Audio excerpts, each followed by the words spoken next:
सी वालों को एलिमिनेट करते जाओ तो इस बिना सी के कौन सा ऑप्शन है? Only option B.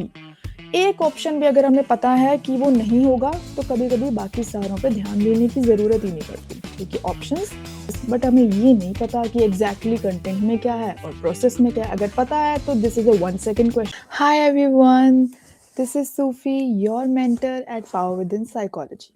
I have qualified UGC NET in psychology and we all know competitive exams में थ्योरी के साथ साथ जो सबसे इम्पॉर्टेंट एस्पेक्ट होता है वो है क्वेश्चन प्रैक्टिस, एंड वहीं पे हम सबसे ज़्यादा कंफ्यूज हो जाते हैं। क्या आपको पता है Power Within Psychology, India's largest mentorship programme, अब आपके लिए लेके आया है फ्री क्विजेस। जी हाँ, फ्री क्विजेस जो आप अपने हिसाब से सॉल्व कर सकते हैं, उनके सॉल्यूशंस देख सकते हैं और प्रैक्टिस कर सकते हैं। आइए मैं आपको बताती हूँ कि ये फ्री क्विजेस कैसे एक्सेस करने हैं और हम मिलके साथ में एक क्विज सॉल्व भी करेंगे। Let's get started. सबसे पहले पावर विद इन साइकोलॉजी आप गूगल पे सर्च करेंगे एंड वेबसाइट ओपन करेंगे। वेबसाइट ओपन करके आप जाएंगे मोर सर्विसेज पे। मोर सर्विसेज पे यहाँ पे आपको दिखेगा फ्री क्विजेस। फ्री क्विजेस पे जैसे ही आप खोलेंगे, आप इसे ऐप पे भी एक्सेस कर सकते हैं एंड वेबसाइट पे भी एक्सेस कर सकते हैं। आप नीचे जाएंगे तो आपको यहाँ पे बहुत सारे टेस्ट दिखेंगे। इन टेस्ट को आप बस जस्ट स्टार्ट करेंगे, अपना नंबर डालेंगे और ये आप सॉल्व कर सकते हैं। अब हम स्टार्ट करते हैं, एक टेस्ट सॉल्व करते हैं and then will see. Okay, हम सॉल्व कर रहे हैं मैस्लो हायरार्की ऑफ नीड्स से जो भी इंपॉर्टेंट क्वेश्चंस आते हैं, जिस भी तरह का क्वेश्चंस आते हैं तो वो हम साथ में प्रैक्टिस करते हैं। तो जैसे ही आप अपना टेस्ट खोलेंगे तो कुछ इस तरह का आपको प्लेटफॉर्म नजर आएगा। 1 by 1 क्वेश्चंस आएंगे एंड इसे आप टिक करेंगे तो आपको राइट आंसर या रॉन्ग आंसर पता चलेगा। अभी हम देखते हैं।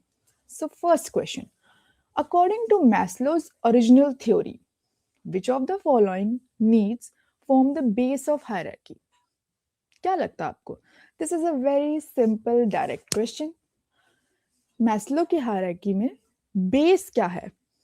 ठीक है, अगर हमें बेसिक पांचों के पांचों चीजें पता है तो हम क्विकली आंसर कर सकते हैं। बेस क्या है? Physiological needs. Yes, 80% answers this correctly. Obviously, we have to get this right. This is a very easy question. And here you can get the solution also. Okay. Next question. So this is a statement type question. Statement type question is easier than the assertion reasoning question. Why? Because यहाँ पे हमें just statement को evaluate करना होता है। Assertion reason थोड़ा सा tricky हो जाता है because हमें कई बार लगता है कि वो सही है, but minute से changes से वो reason do not explain the assertion. So statement 1 is self-actualization refers to the realization of one's full potential and the desire for personal growth and fulfillment.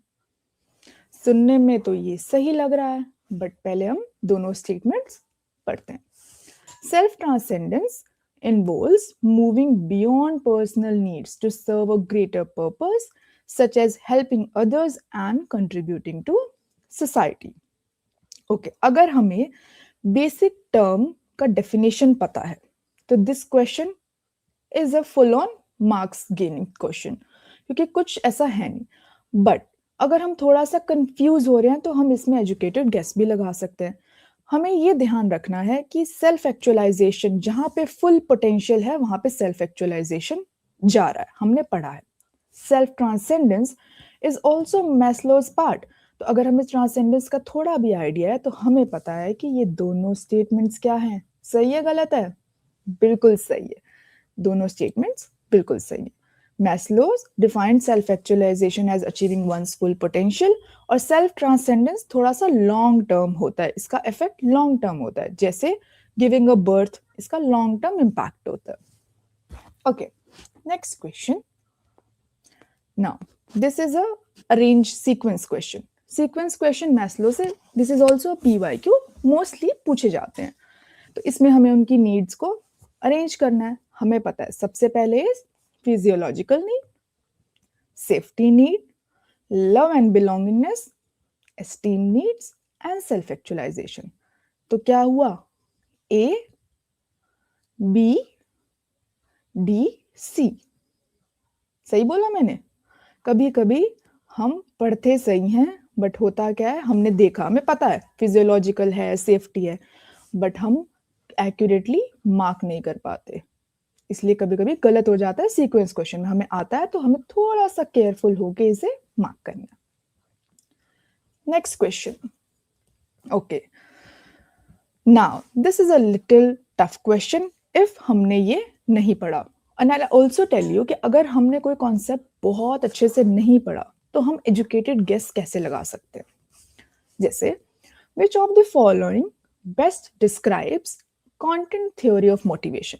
अब हमें इतना पता है कि दो type of theory of motivation थी, एक content और एक प्रोसेस, बट हमें ये नहीं पता कि एग्जैक्टली कंटेंट में क्या है और प्रोसेस में क्या है। अगर पता है तो this is a 1 second question, नहीं पता तो मैं बताती हूँ। सो सबसे पहले हम एलिमिनेट करेंगे कि कौन सा नहीं है। जैसे first option, they focus on how behavior is initiated, directed and sustained over time. Okay, second पढ़ते हैं। They explain motivation in terms of internal needs and factors that energize behavior. Third, they emphasize cognitive processes. यहाँ पे processes आ गया, ये eliminate हो गया सबसे पहले। Last, they focus primarily on reinforcement and punishment. This is not related to motivation, यहाँ पे कंटेंट एंड प्रोसेस है। तो हम लोग फर्स्ट दो ऑप्शंस में कंफ्यूज है। या तो हम तुक्का लगा सकते हैं, या फिर अगर हम थोड़ा सा और सोचें तो फर्स्ट ऑप्शन को देखिए, इनिशिएट, डायरेक्टेड एंड सस्टेन। ये थोड़ा प्रोसेस नहीं लग रहा, 3 स्टेप्स में प्रोसेस है। और अगर हम सेकेंड ऑप्शन देखें तो they explain motivation in terms of internal needs, factors जो एनर्जाइज करते हैं बिहेवियर। अगर हम थोड़ा थोड़ा एलिमिनेट करते जाएं तो हमें पता चल जाएगा कि हमारा आंसर्स क्या है। हम पहुंच सकते हैं आंसर्स तक, लेकिन थोड़ा सा बेसिक नॉलेज होना चाहिए। अगर हम मोटिवेशन पढ़ रहे हैं तो हमें पता होना चाहिए कंटेंट थ्योरी कौन सी है, प्रोसेस थ्योरी कौन सी है, हमें भी ये चीज पता होनी चाहिए। चलो, यहाँ पे इसकी एक्सप्लेनेशन है, सॉल्यूशन है, तो आप इसे अच्छे से पढ़ सकते हैं। Next, which of the following examples best represent a self-actualization need according to Maslow? अब यहाँ पे एग्जाम्पल बेस्ड है, हमें डेफिनेशन पता है, ये थोड़ा सा एप्लीकेशन हो जाता है कि अगर हमें किसी की डेफिनेशन पता है तो हम उसे अप्लाई कर पाए in examples. A person seeking praise from colleagues after completing a project successfully.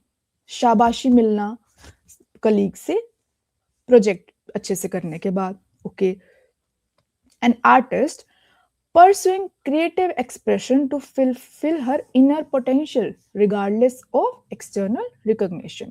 external recognition की जरूरत नहीं है, creatively कर पा रहा है अपनी inner potential को fulfill करने के लिए। Third, a student joining a peer group to feel accepted and valued. Fourth, an employee working overtime to secure job and stability and financial safety. अब अगर हमें कीवर्ड पता है तो हमें सारे ऑप्शंस पढ़ने की जरूरत नहीं है, हम थोड़ा सा एक दो ऑप्शंस पढ़ के ही हम इसका आंसर दे सकते थे। जहां पे भी इनर पोटेंशियल आ जाए वहां पे बिना सोचे समझे उसको सेल्फ एक्चुअलाइजेशन कर देना। ठीक है, प्रेज मिलना, पीयर ग्रुप में एक्सेप्टेड फील करना और ओवर टाइम करना सिक्योर, तो this is a esteem need, praise मिल रही है। Third option is belongingness need. Fourth option is stability, security find करना. So self actualization is related to fulfill inner potential. छट से हो जाएगा अगर हमें keywords पता है तो एग्जाम में टाइम भी कम लगेगा एंड हम अच्छे से कर भी पाएंगे। अब अगर ये क्वेश्चन किसी ने गलत किया तो मैस्लो खुद आगे पिटाई करेगा। Which of the following does not belong to Maslow's hierarchy of needs? अगर किसी ने ईगो को मैस्लो की हायरार्की में डाला तो सिगमंड फ्रॉइड कभी माफ नहीं करेगा। ये क्वेश्चन तो आंख बंद करके सपने में भी सही हो जाना चाहिए। And this is a PYQ, can you imagine कितना, मतलब अगर हम थोड़ा सा प्रैक्टिस कर लें तो हमारे लिए प्रीवियस ईयर क्वेश्चन सॉल्व करने कितने आसान हो सकते हैं। Okay, moving on, 7th question, which of the following are classified under esteem needs according to Maslow. This is a multiple select question जहाँ पे हमें बहुत सारे ऑप्शंस में से कुछ राइट ऑप्शंस को सिलेक्ट करना होता है। अच्छा, एस्टीम नीड में सबसे पहला अचीवमेंट। अचीवमेंट एस्टीम नीड्स में आता है? बिल्कुल आता है, क्यों नहीं आता? Respect from others, okay. If we are not sure हम इसे पॉज पे रखते हैं। ऑब्वियसली फ्रेंडशिप तो नहीं आ रहा, फ्रेंडशिप तो पक्का बिलोंगिंग है, तो सी वालों को एलिमिनेट करते जाओ, तो बिना सी के कौन सा ऑप्शन है? Only option B. एक ऑप्शन भी अगर हमें पता है कि वो नहीं होगा तो कभी कभी बाकी सारों पे ध्यान देने की जरूरत ही नहीं पड़ती, क्योंकि ऑप्शंस इतने सिंपल होते हैं। यहाँ पे हम इसकी एक्सप्लेनेशन पढ़ सकते हैं। ओके, अब ये है एक कॉन्सेप्ट स्पेसिफिक क्वेश्चन। अगर कॉन्सेप्ट पता है तो हम इसे 2 सेकंड में आंसर कर सकते हैं, नहीं तो जय माता दी करेंगे। Maslow described a phenomena where individuals avoid opportunity for growth. हम अवॉइड कर रहे हैं कि ग्रोथ नहीं हो, अचीवमेंट नहीं हो। क्यों? क्योंकि हमें पता है कि हमारा अगर पूरा पोटेंशियल सामने आएगा, हम सक्सेसफुल होंगे, तो उसके साथ बहुत सारी रिस्पॉन्सिबिलिटीज आएंगी। रिस्पॉन्सिबिलिटी आएगी to become our best selves, पर वो हम नहीं चाहते because we are scared. This tendency is known as what? Jonah complex. अगर हमें इसके बारे में पता है हम तभी आंसर कर सकते हैं, नहीं तो क्या पता तुक्का सही हो जाए। पर क्यों नहीं पता? सिंपल कॉन्सेप्ट है, हम इसे पढ़ सकते हैं। Okay, 9th question. A factory worker who has recently secured a stable income and feels safe in his work environment. Factory worker है, स्टेबल इनकम आ रही है, मतलब क्या है? जैसे जैसे जब भी ऐसा कुछ छोटा सा केस टाइप क्वेश्चन आए, जैसे जैसे इंफॉर्मेशन मिलती जाए अपने माइंड में उसे सॉर्ट करते जाओ। अगर मेरे पास स्टेबल इनकम है, I am secure, I feel safe, I have safety in this work environment.